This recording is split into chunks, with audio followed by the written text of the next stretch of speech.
Jeremy Sports Network coming to you live. How's everybody doing on today? Man, we got a big show coming for you all on today. It's a lot of news to talk about in boxing, and you know, I'm ready to dive on up in it. You know what I'm saying? Because we've been covering something for a good while now, and we finally get an opportunity to discuss it. We did it. We talked about it earlier in the week. Definitely are going to be getting into the Eddie Hearn, Anthony Joshua, Deontay Wilder discussion. That is very big right now. Triple G responding to Saul Canelo Alvarez and the clenbuterol and all of that right now. You know, we got to get into that. Dillian Whyte taking on Lucas Browne.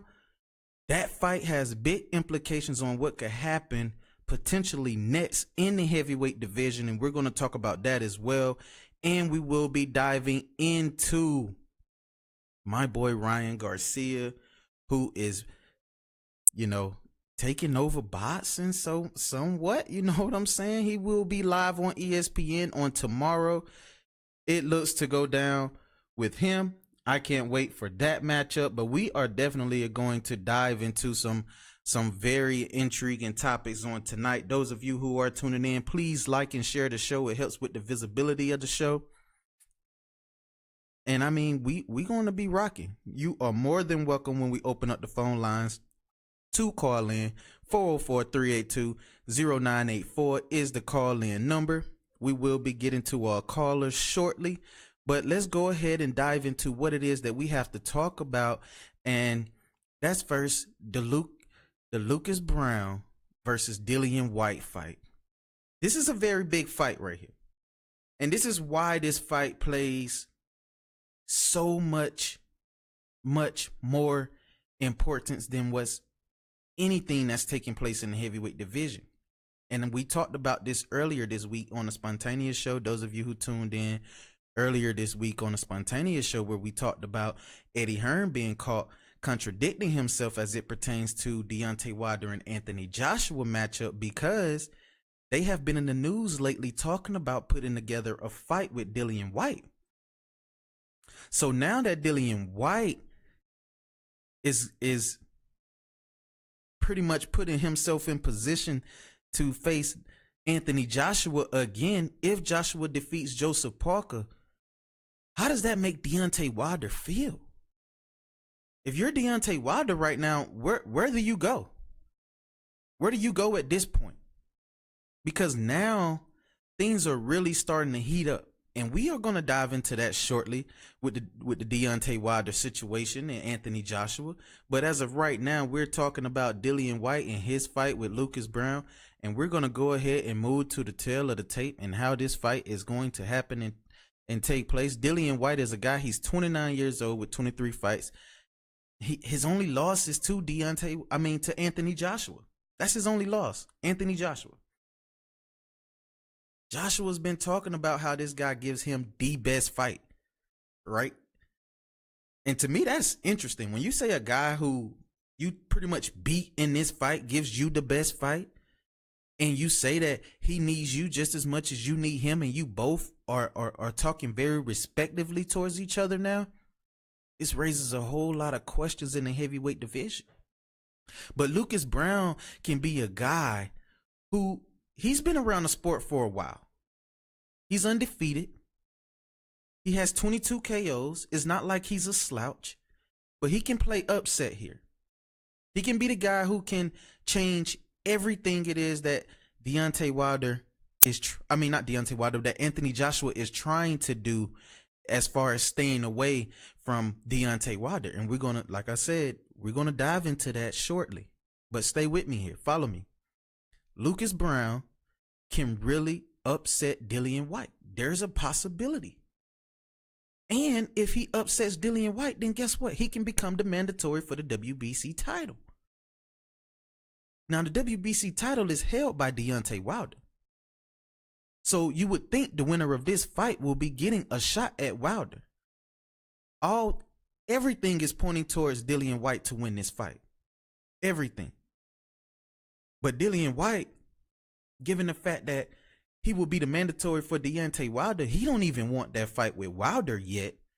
He'd rather go ahead and face AJ. Obviously, that is the bigger draw, the bigger payday, the bigger opportunity for him to win is with Anthony Joshua. He was looking pretty good in that fight early on with AJ. But at the same time, why are they leaving Deontay Wilder out of the picture here? Something is just not right. Something is just not right. But I am hoping that this weekend, Lucas Browne plays spoiler to everything Eddie Hearn and Anthony Joshua is trying to do. He has to play spoiler. And the reason why I say he has to play spoiler is because two things in specific. Deontay Wilder needs to go ahead and get what he deserves. That's facts. And at the same time,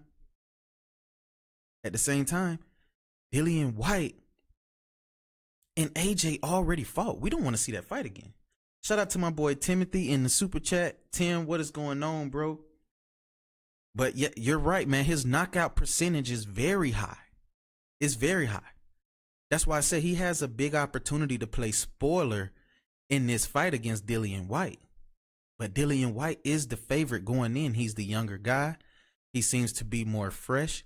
If you go and look at I posted the videos on they should be on Jeremy Sports Network page, where Lucas Browne, he looks really good on the mix. He looks really good. He looks fresh. He looks as if he's been training really well. The thing is, I hope that he didn't overtrain for Dillian Whyte and for this fight. I hope he didn't overtrain, but he looks really good. But Dillian Whyte just looks to be more fresher. He's the younger guy. He's been a little bit more active as of late, but all the experience is on Lucas Browne. I mean, the guy has over 117 rounds of professional boxing. He's the taller guy, and I think he has the longer reach. We'll see exactly at the weigh-in on Friday, but as of right now, Lucas Browne really has a great opportunity to win this fight. Not a lot of people are giving him a chance, but he can play spoiler to a lot of things that is happening right now when it comes to Anthony Joshua and Eddie Hearn. Now, earlier this week, I talked about Anthony Joshua and Eddie Hearn, given the fact that they've been talking so much in the news lately. And you can go and check out the interview on skysports.com. You can go back and scroll up through my page to where you will see I posted the article actually to where Anthony Joshua was specifically talking about putting together another fight with Dillian Whyte before Deontay Wilder.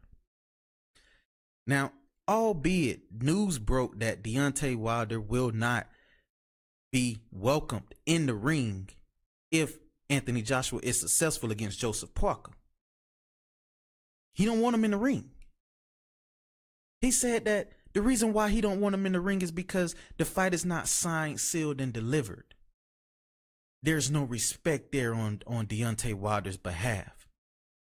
Are you kidding me? A guy who's been calling you out for the longest, and you mean to tell me that there's no hype there in the fight? That you only get a tear up to fight against Dillian Whyte? Are you kidding me? Timothy says, so do you agree that Joshua is overly cautious?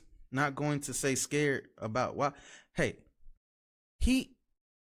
I will put it like this, because you're going to be shocked by what it is that I'm about to tell you that just been released about an hour ago as it pertains to Anthony Joshua and what he said about Deontay Wilder. This is the reason why I feel as though he's scared. Hey, shout out to my boy James Dominguez who's tuning in. What's up, James? What's going on, bro? But this is why, this is going to answer your question, Tim. This is going to answer your question. Anthony Joshua, and like I said, he was talking about putting together a fight with Dillian Whyte after the Joseph Parker fight, if Dillian Whyte is successful against Lucas Browne, right? I talked about that earlier this week, posted that news earlier this week.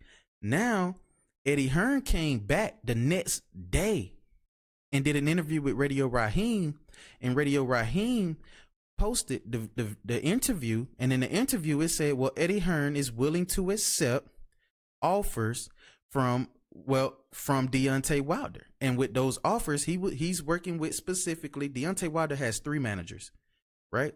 But out of those 3 managers, the one who Eddie Hearn is working with very close to is Al Heyman, because he said he's done a lot of fights and put together a lot of fights quickly with Al Heyman. So we're thinking, okay, maybe we're going to get this fight, right? Maybe we're going to get this fight. But no. Let's go. I'm going to go ahead and play this audio for you all to hear this interview with Radio Raheem and Eddie Hearn.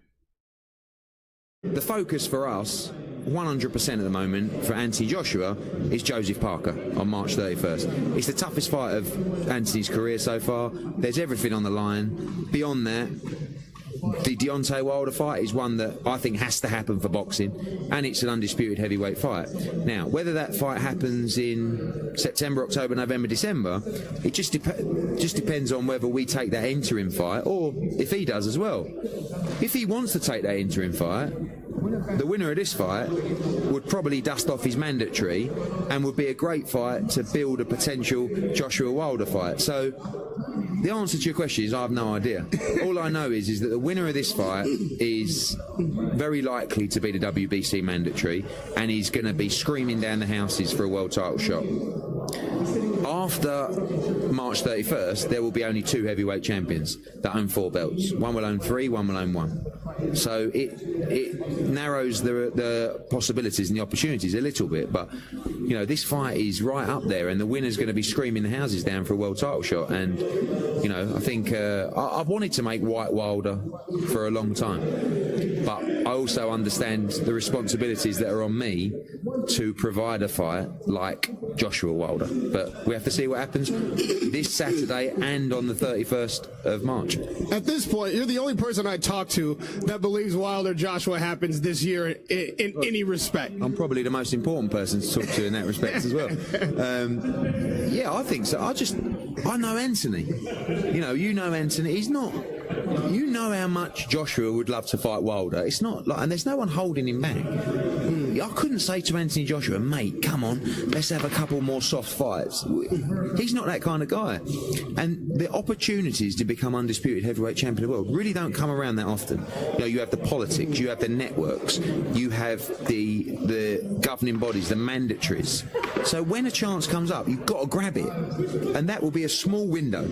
And that window will be from the 31st of March, probably till, I don't know, the end of February of 2009. That's the window where probably after that you will not be able to get all the belts on the line. Do you know what I'm saying? Joshua will have a mandatory. The WBC will call a mandatory on Wilder. All of a sudden someone will sign a deal with another network, I don't know, or another promoter. And at the moment there's no reason why the fight can't get made other than the deal. So really, we all have a responsibility to try and make that happen. The deal has become a source of much speculation on both sides. Of course, Wilder's has a lot to say about it. His most recent thing to me was, all right, I'll take whatever deal they want to give me. I'll take whatever percentage, whatever cut, whatever it is. But if I beat Joshua, they've got to take the same deal in the rematch. Is that something that's palatable? That's something that appeals to us very much, because Deontay Wilder doesn't beat Anthony Joshua. So, of course, that's a great deal for us. That's also rubbish, what he's saying, because they won't take that deal. If I come up to them with an offer that I think's fair, they will not take that deal. And we'll see. There's a lot of negotiations going behind the scenes. I'm talking to the right people on his team to get this fight made, and there's constant communication. I think I'm the right person. I think I just made the deal. Yeah, but people say stuff in the media, and then it comes down to it. And Deontay Wilder's got 3 managers. Yeah, I mean, he doesn't have a promoter, but he has 3 managers. So which one do you want to speak to? And I'm speaking to the one where I believe we can make the fight, and I hope that everybody's on the same page. Well, which one is that? Al Heyman's team. Because I've got a history of doing business with certain members of Al Heyman's team where we make fights very quickly. and we have a very good understanding. And that is the way to make this fight as soon as possible, because obviously me and Shirley Winkle, we're not really going to get things moving, because it's just a different kind of, pace. It's a different mentality. It's a different mindset. And sometimes you meet people in boxing that you can do solid deals with quickly, and everyone's on the same wavelength. So we're moving on with that. But wow. So, I mean, earlier, Sky Sports, like I said, reported that Anthony Joshua wants a fight with Dillian Whyte. Dillian Whyte talked about a fight with Anthony Joshua as well in his interview after his media workout. And then Eddie Hearn specifically said in that interview with Sky Sports, you can go back and read the article for yourself, that is a fight that he is working on extensively with for Anthony Joshua. Now, the next day, like I said, Radio Raheem just did this interview, and that was yesterday. This interview was done yesterday with Eddie Hearn, and now he's talking about, well, there's a time frame with this fight between Anthony Joshua and Deontay Wilder by February of 2019. That's the cutoff date. But Deontay Wilder has already accepted the 40% versus Anthony Joshua 60. And he said he's willing to accept the less money in the first fight. But if he wins, it has to be vice versa. Now, what is wrong with that? If I'm taking 40-60 in the first fight, then I turn around and beat you, and we have to fight again, you're going to be the one who's going to take the 40% on the next fight. That is easy work.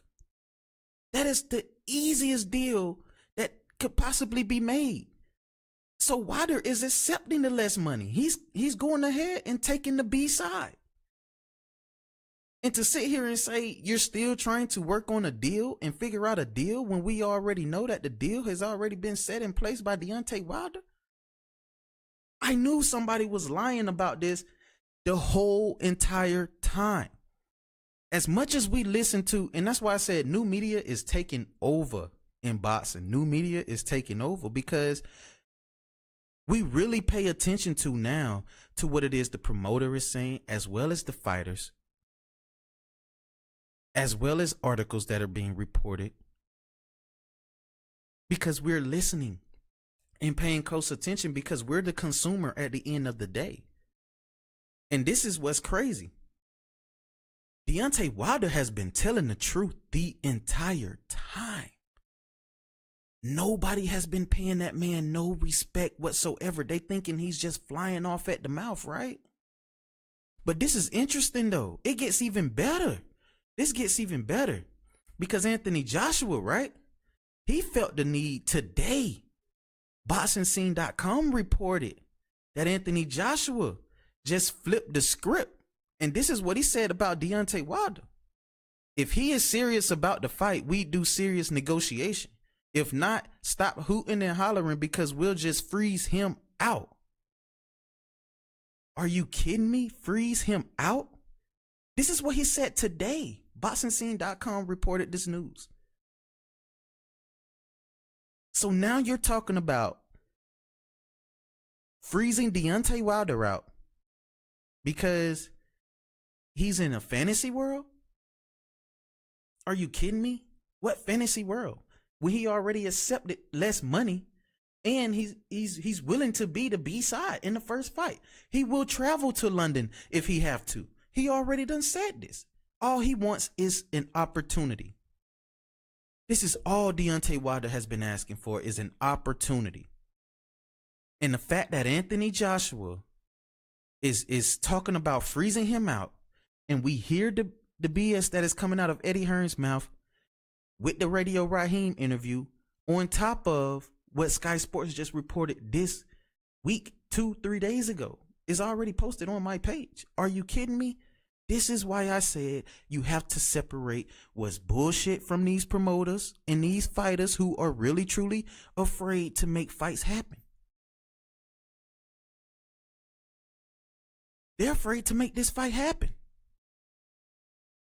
The proof is in the pudding. Anytime you're talking about freezing a guy out in which perhaps this is the fight that can make Anthony Joshua perhaps the most money in his career. This is the fight because everybody wants this fight. But to sit here and see this man say that he will freeze Deontay Wilder out.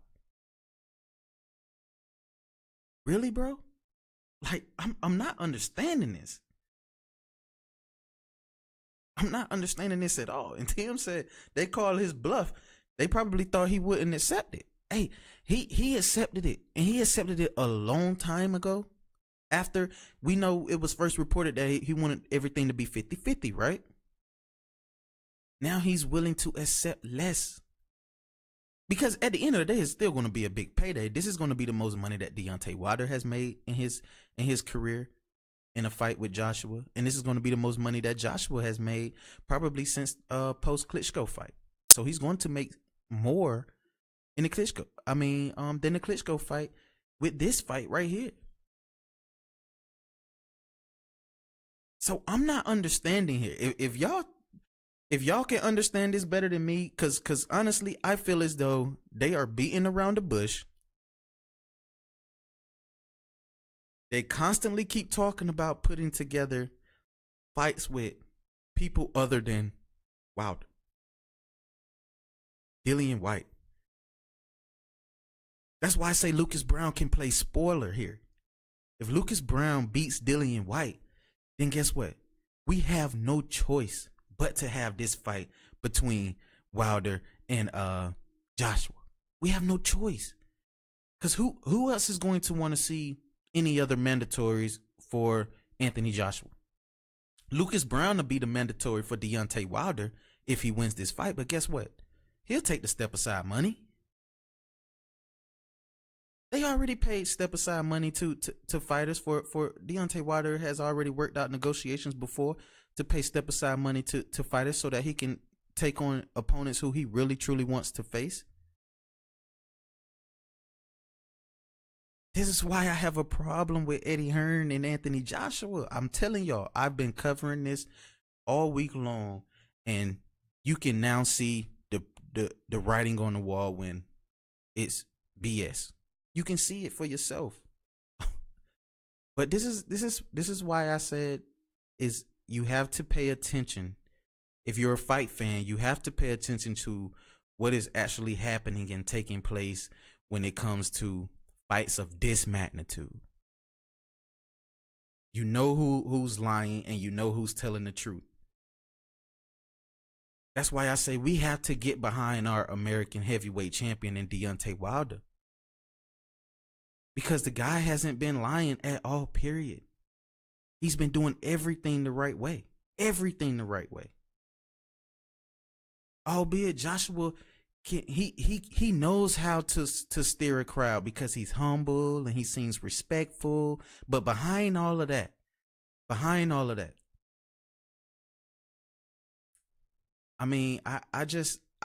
can't trust anything that comes out of Anthony Joshua's mouth or Eddie Hearn's mouth right now. I just can't.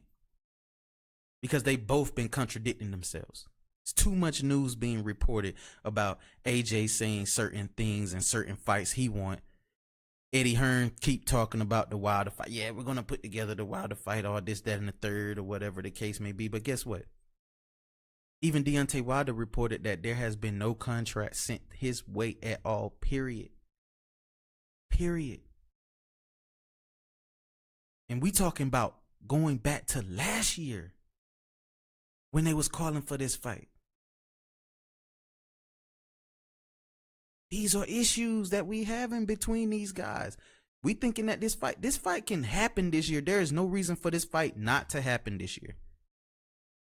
That's why I'm pulling for Lucas Browne on this weekend to play spoiler. I want him to win. And albeit Dillian Whyte is a good guy, don't get me wrong. You know, he's exciting to watch or whatever the case may be. But Lucas Browne, if he plays spoiler and either knocks out Dillian Whyte or outpoint Dillian Whyte, stoppage, whatever the case may be, dude, what is Anthony Joshua going to say then? What is he going to say then? This is interesting. But I mean, that's just how things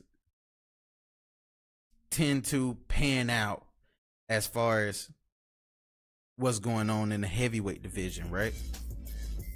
So what we're going to do is move on to our next topic, to where we got a good guy, and I think he's a good guy. He's a fan favorite, right? Or is everybody still pulling for Canelo? Now, Triple G said before the first fight, I knew he was not clean. And not only did he say he knew that Canelo wasn't clean, he talked about pictures that doctors gave him and said, hey, look, Triple G, check this out. These muscles from Canelo look like they've been injected. Not only do they look like they've been injected, but he looked like he's been on something. Now, we talked about this probably at the news, at the breaking news moment with the clenbuterol, and when reports came out that Canelo tested positive. And so we was like, well, okay, he tested positive. They blamed it on the meat. Okay. We can accept that. You were in Mexico. Okay, we'll accept the meat issue. But then it comes to find out that the meat, well, bump the meat at this point. The levels of what was found in Canelo were higher than fighters who were suspended from boxing.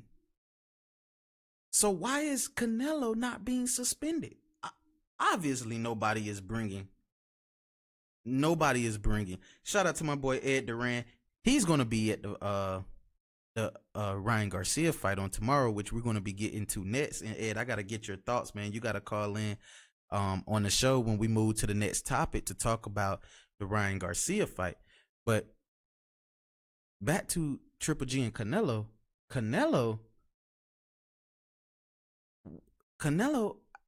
I mean, why is the WBC pushing this under the rug? Why nobody is really truly saying anything about it at all, period? Obviously, we know that it's going to be bringing in a revenue of $300 million. No other fighter is doing that right now in the sport of boxing, outside of Floyd Mayweather, who has since now been retired. That's one factor. Two, this is not fair. This is not fair at all, because the fighters who were suspended for testing positive for clenbuterol, and they had lower levels in their system versus to what it is that Canelo had. And I'm sitting here, I'm one fan to think, Canelo's been on VADA for a while. He's been on VADA for a while. And I'm sitting here thinking, well, okay, Canelo got to be clean. You know what I mean? But then I started thinking to myself, you know what? Let me just go back and look at the weigh-in. If y'all go back and look at the weigh-in with Julio Cesar, yeah, we could do that fight. Go to the Julio Cesar Chavez, go to that weigh-in, then go to the fight before Julio Cesar Chavez, go to the Amir Khan fight. Take the Amir Khan fight, right? Khan, Chavez, and Canelo. Take those fights.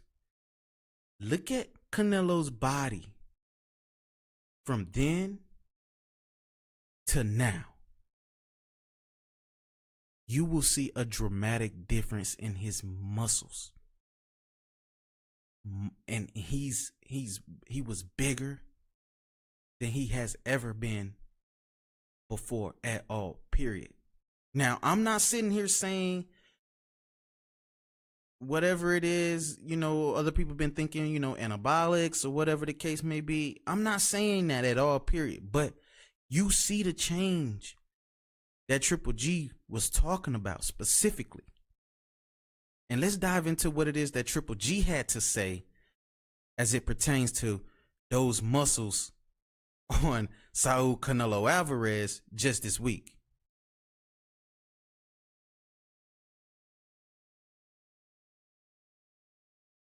Before the first fight, you didn't believe that Canelo was clean. Why is that?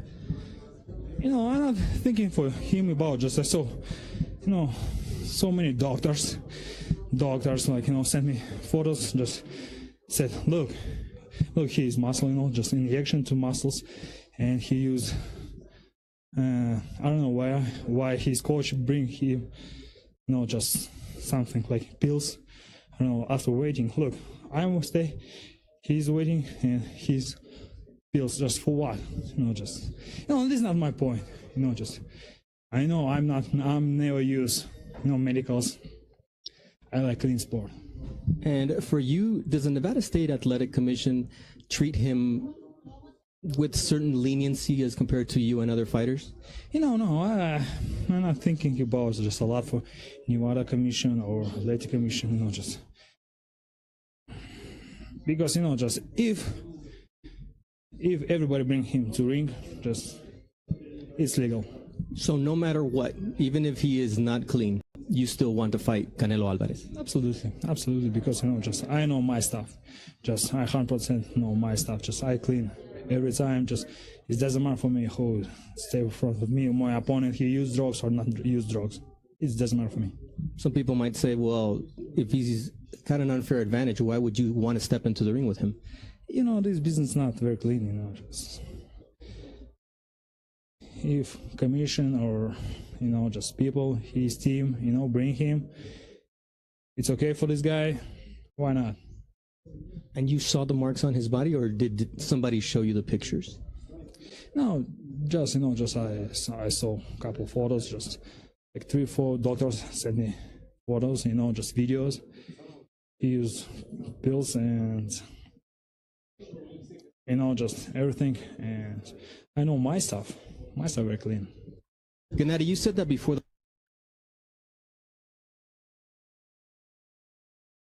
Something's not right. Something is not right, man.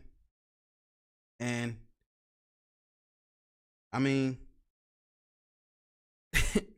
Canelo, one thing about Triple G, and we have to respect this with certain fighters in particular, and Tim just hit on a very strong point. Ed, I can't believe you're not seeing the difference in Canelo's body.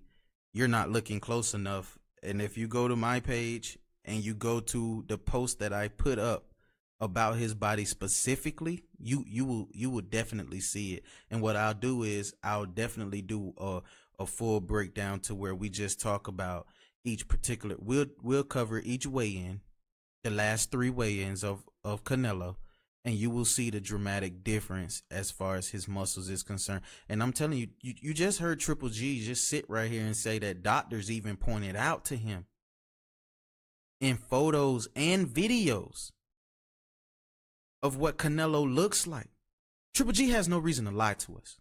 And I'm going to tell you why he has no reason to lie to us. Because this guy, everything it is he got up until this point right now, he had to bust his ass and work for. The only way they told him he was going to get a shot, because look how long he was calling out Saul Canelo Alvarez. He's been calling him out for a while. So what did they say? Oh, well, you don't have a following in the United States. So what did he do? He ends up moving all his fights to MSG, right? Knocking out every single body in his way. Then and conquering every title in the division. Then on top of that, right? Oh, well, they say you still not doing enough. So guess what he do? He get endorsed by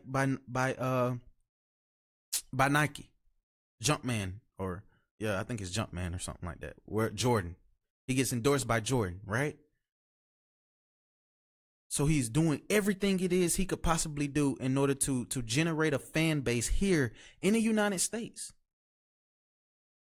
because they didn't want to give him that fight when he first called for it. So he has no reason to lie about nothing. This guy, everything it is he got it from the bottom up. And people who come from the bottom up like that, you have no choice but to respect them, right? Because he has no reason to lie. Triple G has done nothing wrong. We never hear him in the news as far as failing a drug test. We've heard that with Canelo so far. Or doing anything outside of him being exactly who he is, and that's a stand-up guy. He's been truthfully, brutally honest. So right now he has no reason to lie. And what backs up what it is he's saying, you have to go back and do the work for yourself and look for yourself, and you will see it. I saw it.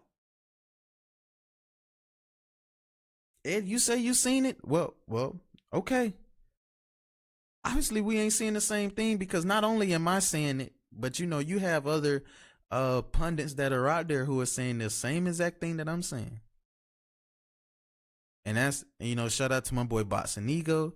Shout out to Nestor Gibbs. Everybody is seeing the same exact thing, Ed. That's what I'm trying to figure out. Why you not seeing it? Even world champion Courtney Pennington, who was live on the show, said it. So, and he's a fighter. So everybody is seeing it. I don't know why you don't see it, Ed. But this is crazy. This is crazy. I can't believe what is actually. But listen, 5 years of voluntary VADA testing. 5 years, guess what? You do understand that you can use certain drugs as a masking agent. Clenbuterol is one of those drugs that you can use to mask another drug coming off of either an anabolic steroid or whatever the case may be. It's a masking agent as well. So just because he was popping up clean during those particular time frames does not necessarily mean that he was truly clean. Because if that was the case, we go back and talk about why is it that we never really truly got the fight with Mayweather and Pacquiao in the beginning, is because Mayweather knew of things that was happening and taking place as far as Pacquiao was concerned.